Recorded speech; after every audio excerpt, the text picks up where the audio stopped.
শীতকাল চলতেছে, একটু চেষ্টা করবেন রাতের বেলা উঠে আল্লাহর দরবারে একটু হাজিরা দেওয়ার জন্য। নবীজিকে প্রশ্ন করা হলো আল্লাহর কাছে শ্রেষ্ঠ আমল কোনটি? নবী বললেন তুলুল কিয়াম, লম্বা সময় নামাজে দাঁড়িয়ে থাকা। সহিহুত তারগীবের বর্ণনা 630 নম্বর হাদিসে আছে, এক ব্যক্তি শীতকালে ল্যাপ কম্বল বিছানা ছেড়ে উঠছে, ওঠার পর উজু করছে, উজু করার পর নামাজে দাঁড়িয়েছে, আল্লাহ তাকে দেখে হাসতে থাকে। দেখো করে কি, শীতের রাতেও করতেছে কি? ফেরেশতাদেরকে বলে, ও ফেরেশতারা, আমার এই বান্দা কেন দাঁড়িয়েছে আল্লাহ তো জানে। আল্লাহ একটা সাক্ষী রাখার জন্য বলতেছে, মা হামালা আব্দি হাদা আলা মা সানা। আচ্ছা, আমার বান্দা এই শীতের রাতে নামাজে কেন দাঁড়িয়েছে? ফেরেশতারা একটু বলো তো। ফেরেশতারা জবাব দেয়, রাজা মা ইনদাকা ওয়া শাফকাতাম মিম্মা ইনদাক।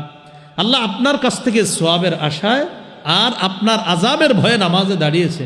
আল্লাহ তাআলা বলেন, আতাইতুহু মা রাজা, সে যে আশায় দাঁড়িয়েছে তোমরা সাক্ষী থাকো, আমি তাকে দিয়ে দিলাম।